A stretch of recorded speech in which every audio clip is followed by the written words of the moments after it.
Salam, alors voici la deuxième vidéo, suite de la correction du test diagnostic sur le manuel. Je vais vous présenter la page 11 jusqu'à la page 13. Question, quels sont les modes utilisés en français? Alors les modes dans le français sont au nombre de 6, c'est le mode indicatif, le mode subjonctif, le mode conditionnel, le mode impératif, et puis le mode infinitif et le mode participe.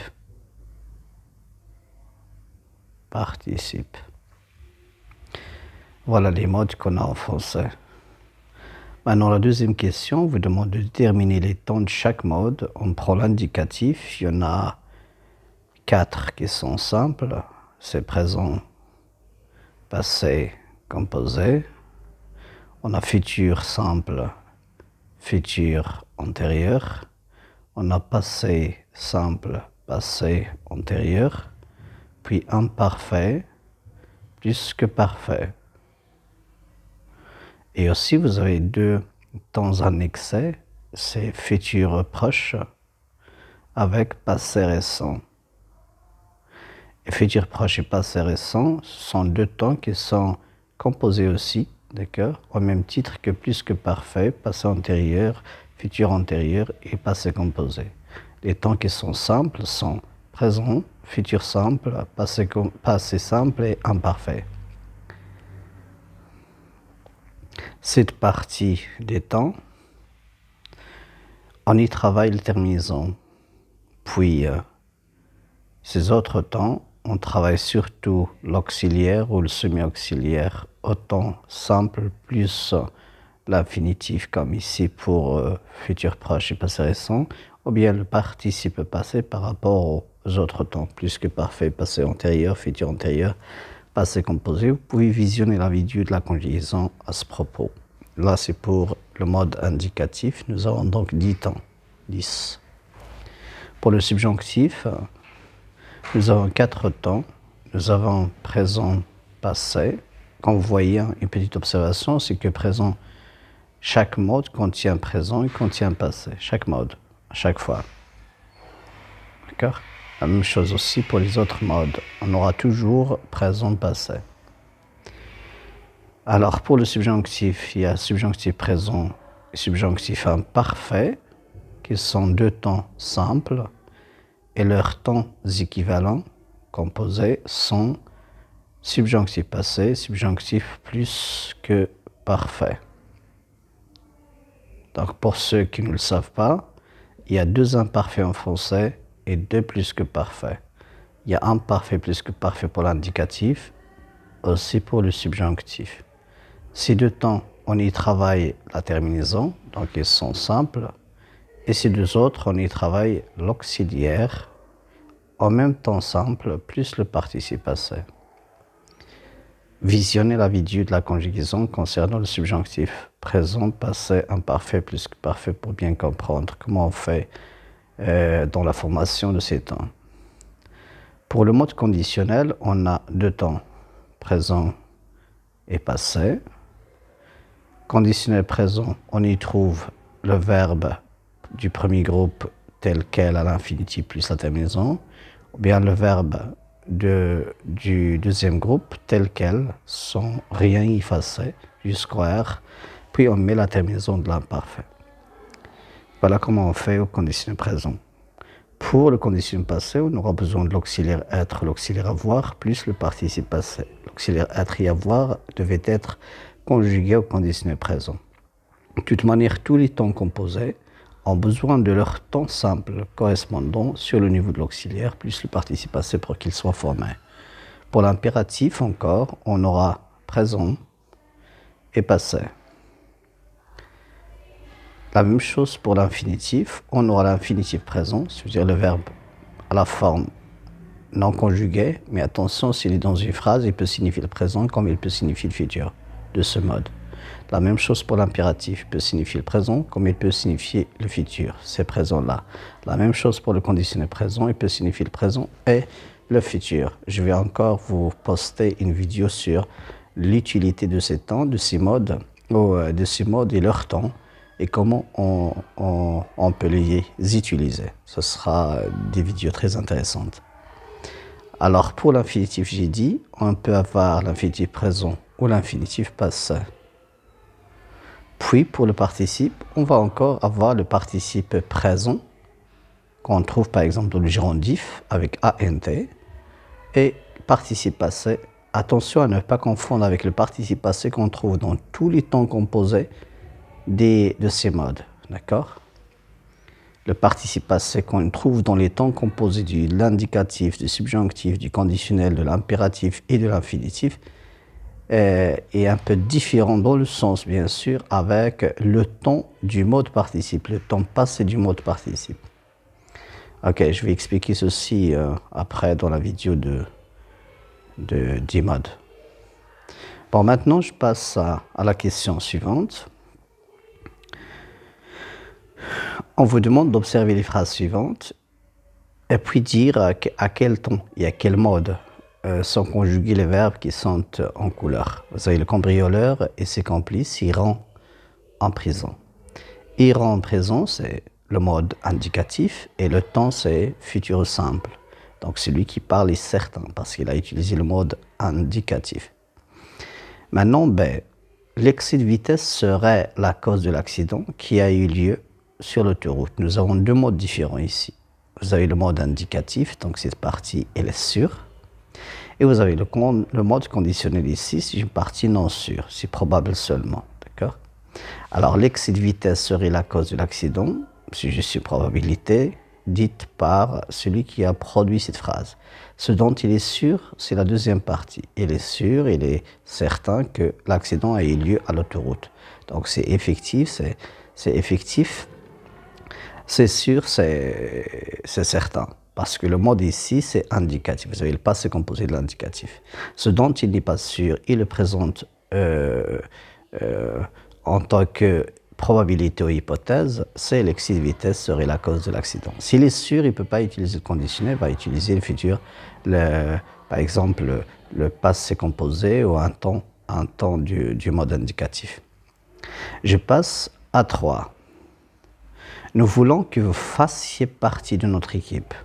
Vous avez deux temps, deux modes. Nous voulons, c'est le verbe vouloir au présent de l'indicatif. Que vous fassiez partie de notre équipe, c'est on a envisagé, c'est un souhait, d'accord? C'est une volonté.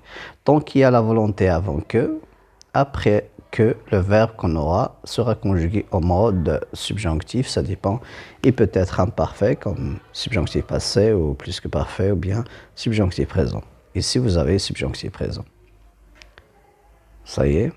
Alors, je passe maintenant à D. Les voisins vont avertir la police. Les voisins vont avertir la police. Vous avez ici le verbe à l'infinitif avertir, mais vous avez un semi-auxiliaire, c'est aller au présent de l'indicatif. Donc le temps que nous avons ici, c'est le futur proche. Le mode, ce sera donc l'indicatif parce que le semi-auxiliaire est conjugué au présent de l'indicatif. Puis donnez-moi votre main. Là, c'est l'impératif présent. Donnez-moi votre main. Dit le pompier au cambrioleur coincé dans la cheminée. Vous avez ici le verbe introducteur au présent de l'indicatif. Et ici, vous avez l'impératif présent. Donc, vous avez, c'est pas un ordre, mais un conseil.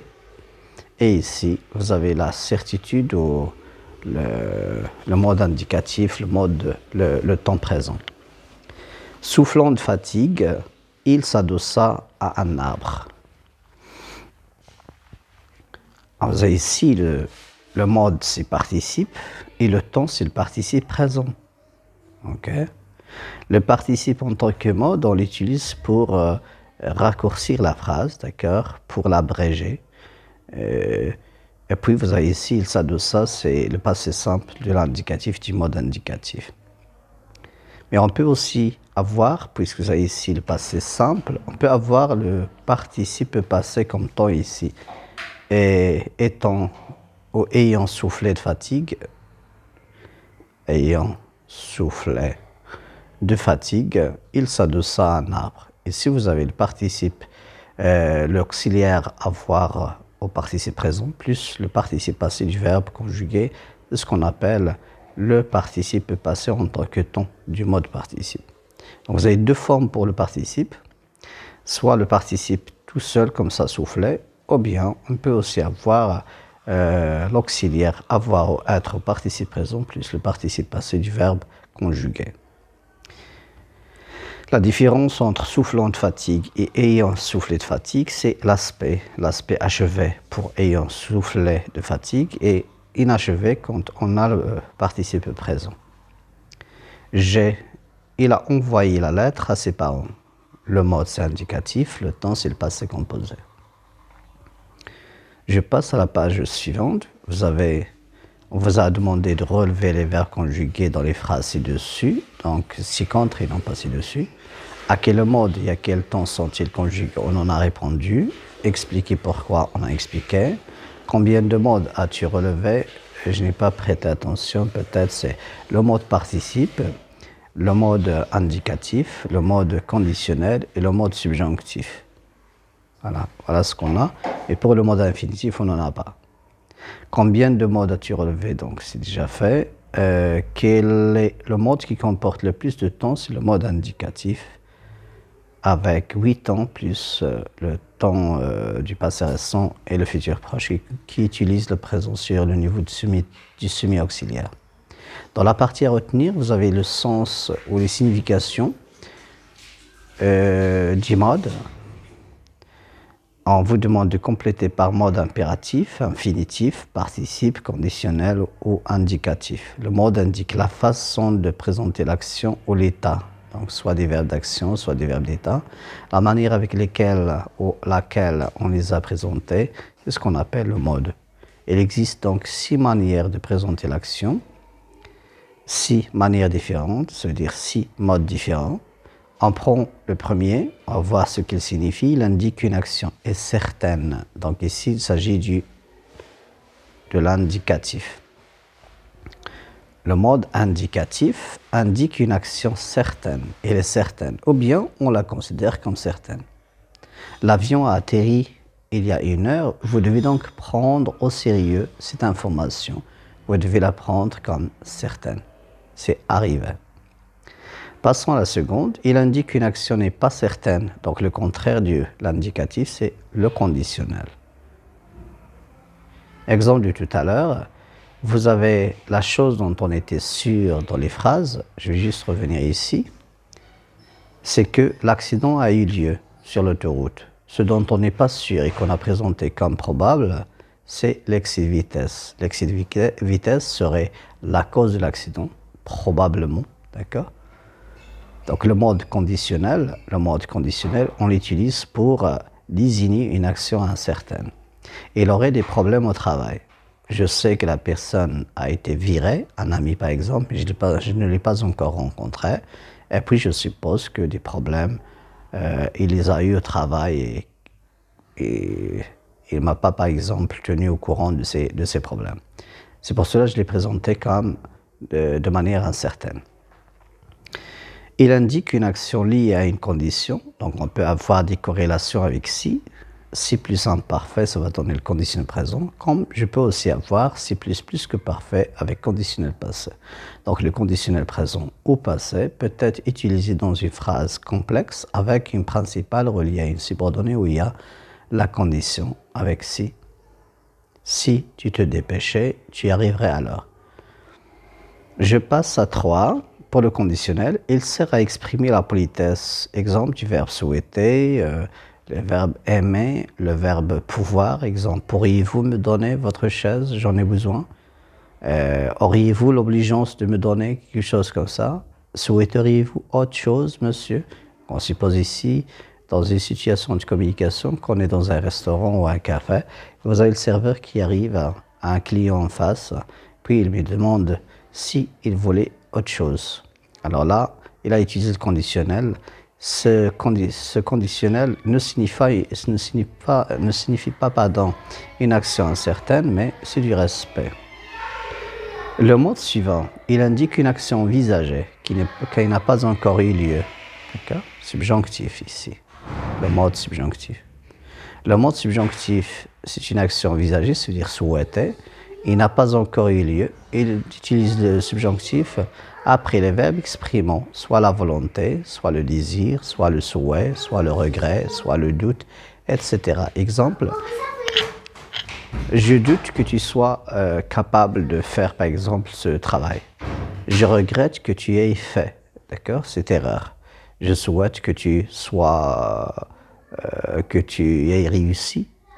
Je désire que tu fasses des efforts. Je veux que tu fasses des efforts. Alors, à chaque fois, vous avez la volonté avant que, ou le désir, ou le souhait. Attention, pour le souhait, il y a une exception, c'est espérer. Espérer, c'est un verbe qui signifie le souhait, sauf que, attention, il sera après que suivi de l'indicatif et non pas de subjonctif. C'est la seule exception.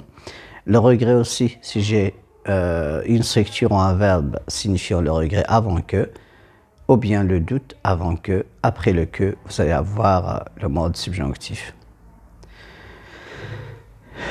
Exemple, nous souhaitons que vous acceptiez. Vous vous souvenez, dans la vidéo de la conjugaison, on a dit que dans vous et dans nous, il suffit d'avoir la terminaison de l'imparfait. Ou bien le subjonctif présent, c'est un mélange du présent de l'indicatif pour le premier groupe, donc je, tu, il au singulier et il au pluriel, et nous et vous, c'est l'imparfait. Je parle bien sûr de la terminaison et non pas du sens. Nous souhaitons que vous acceptiez notre offre. On utilise le subjonctif après certaines formes impersonnelles. Exemple de « il faut que », l'obligation. Tu finisses ton travail. Encore une chose tout à l'heure, j'ai parlé, je sais pas, dans une autre vidéo en classe, j'ai dit que le subjonctif présent peut signifier le présent comme il peut signifier le futur de son mode. Par exemple, il faut que tu finisses ton travail avant midi. Ça signifie qu'il n'a pas encore fini. Il finira dans un futur proche. D'accord? Donc, c'est une sorte de futur ici, selon le contexte. Donc, le subjonctif présent peut signifier le présent. Ça dépend du contexte. Ou bien, on peut créer un contexte où le subjonctif exprime le futur. Je donne un exemple. Il faut que tu aies de bonnes notes à l'évaluation prochaine. Donc, avoir de bonnes notes, c'est conjugué au subjonctif présent, sauf que dans le sens, l'évaluation n'est pas encore arrivée. Donc, il sera arrivé après.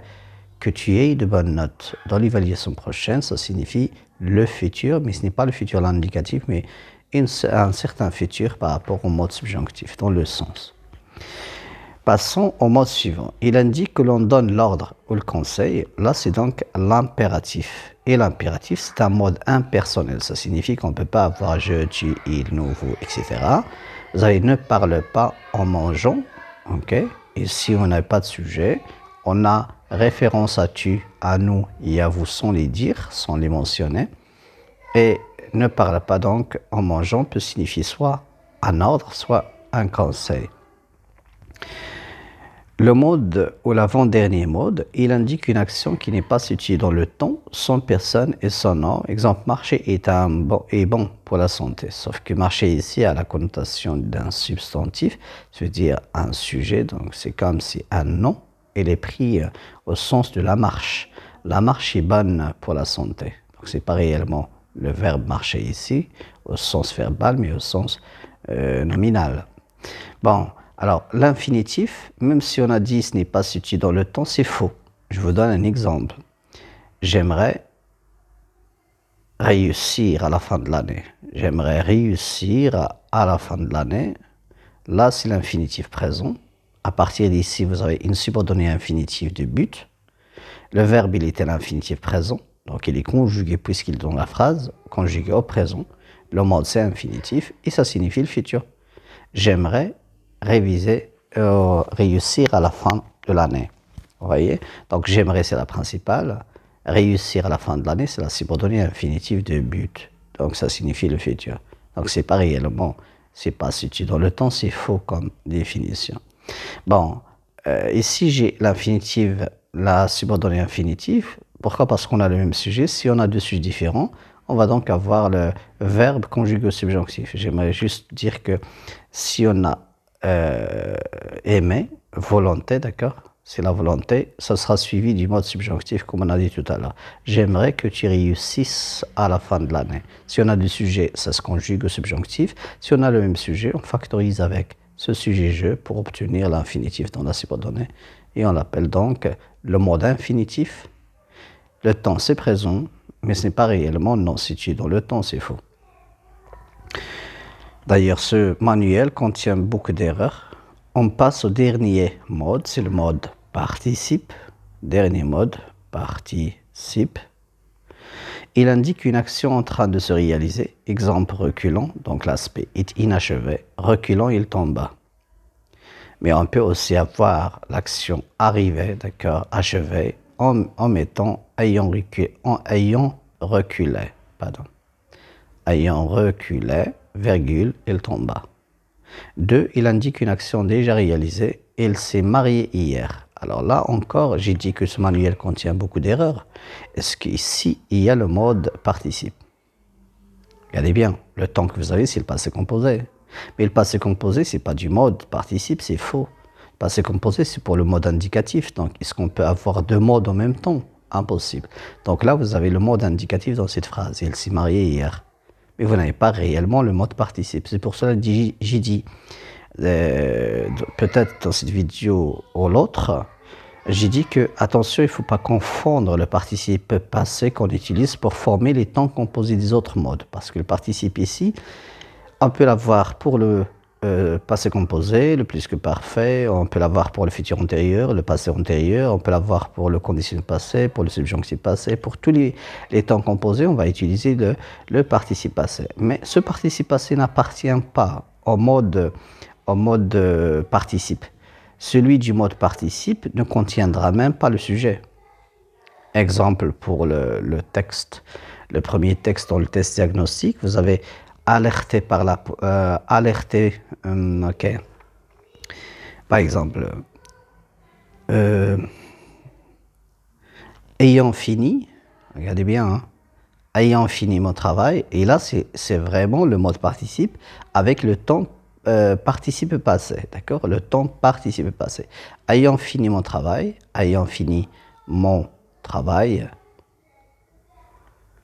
virgule, j'ai rangé mes affaires, par exemple. J'ai rangé mes affaires.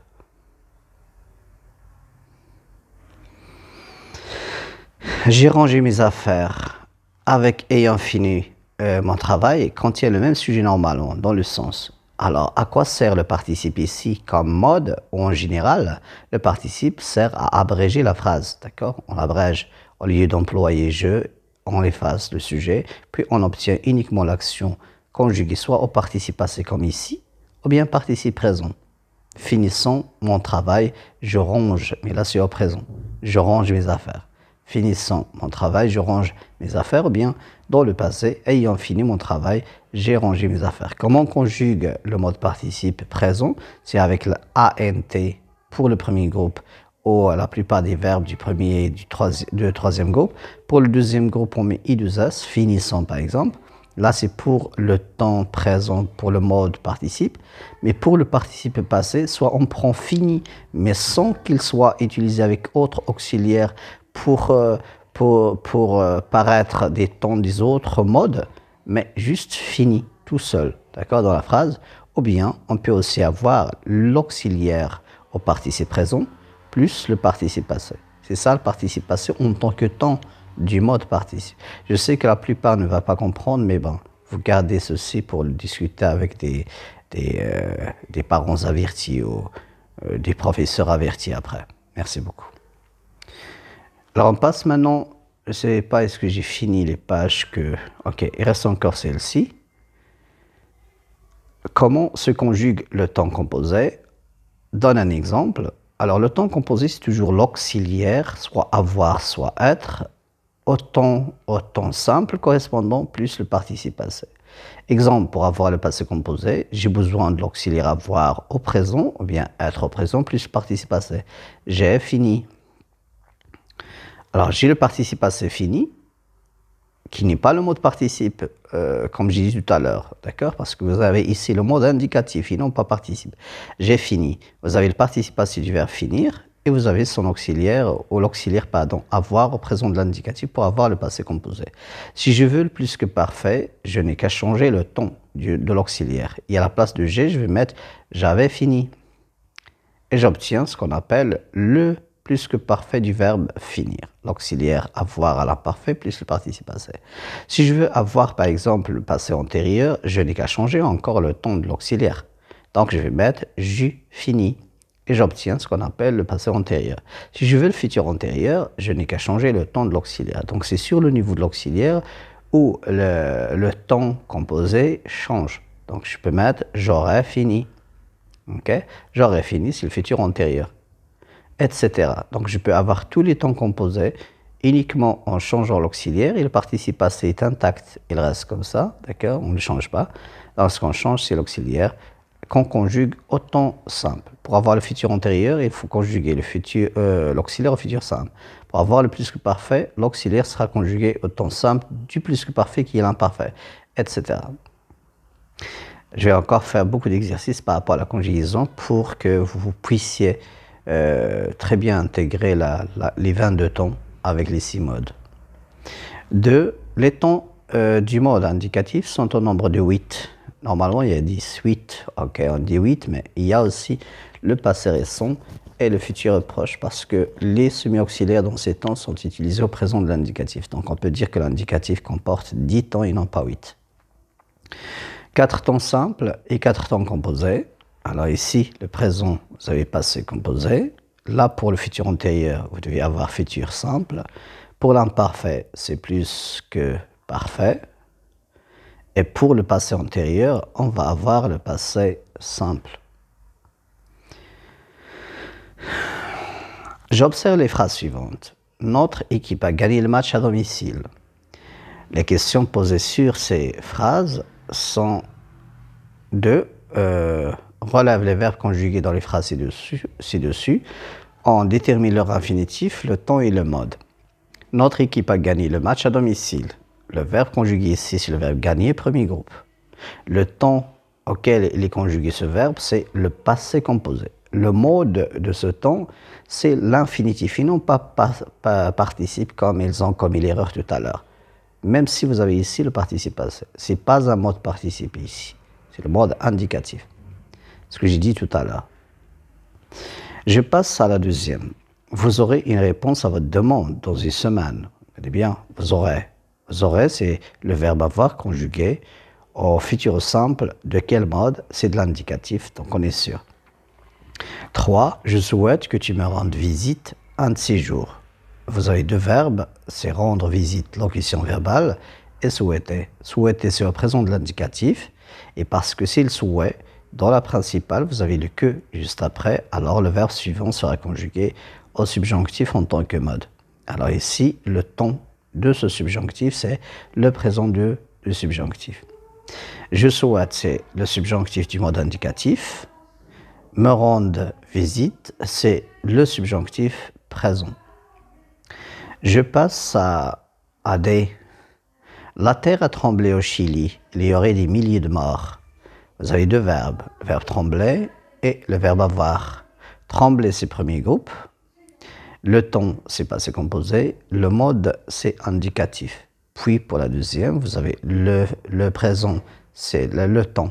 Ici, du verbe avoir, c'est le présent, mais du mode conditionnel. Et si vous avez le mode indicatif, on en est sûr de cette information. La terre a tremblé au Chili, c'est quelque chose d'effectif, c'est vrai. Mais ce dont on n'est pas sûr, c'est que les morts, on les a estimés de manière probable à des millions de morts. Ou des milliers de morts. Je passe à E. Je partirai à l'aube. Le verbe, c'est partir, verbe du troisième groupe. Le mode, c'est indicatif. Et le temps, c'est futur simple. F. La plaine était verte pendant le printemps. Vous avez le verbe être. Le temps, c'est imparfait. Le mode, c'est indicatif. Dernière, faites attention. Et vous avez traversant. Vous avez deux verbes. Faire attention, c'est une locution verbale. Le verbe faire est conjugué à l'impératif. Comme mode, et temps, c'est présent. Impératif présent. Pour traverser, c'est le verbe du premier groupe, conjugué au mode participe. Le temps, c'est présent, participe présent. Puis, dernier exercice, ou l'avant-dernier exercice, vous avez complété le tableau ci-après à partir des phrases suivantes. Pourriez-vous passer plus tard à notre bureau? Est-ce que c'est une action certaine, incertaine, politesse, action liée à une condition, ou bien action en train de se réaliser? Pourriez-vous passer plus tard à notre bureau? Pourriez-vous, le verbe pouvoir conditionnel dans ce genre de question, de ce genre de construction, il s'agit d'une politesse. On s'adresse avec politesse à quelqu'un. Puis B, il fait la prière à la mosquée. Il fait la prière à la mosquée. Donc, c'est une action qui est certaine. Action certaine, puisqu'on a utilisé le présent de l'indicatif pour le verbe faire. Si tu faisais plus d'efforts, tu réussirais. Tu réussirais, c'est le conditionnel. Et si, c'est la condition avec si. Si plus imparfait, conditionnel présent. Donc, vous avez ici une action lié à une condition. Il serait à Paris d'après les dernières nouvelles. D'après les dernières nouvelles, il est probable qu'il soit à Paris. Donc c'est une action incertaine. On l'a présentée incertaine. Puis il est en train de lire le Coran. Il est en train, pour dire que l'action lire est une action en cours. C'est une action en train de se réaliser. Merci. Alors voici la deuxième partie de la correction du test diagnostic et aussi des exercices de remédiation aux lacunes détectées chez les élèves. Chacun peut comparer ce qu'il a écrit à cette correction. Merci beaucoup.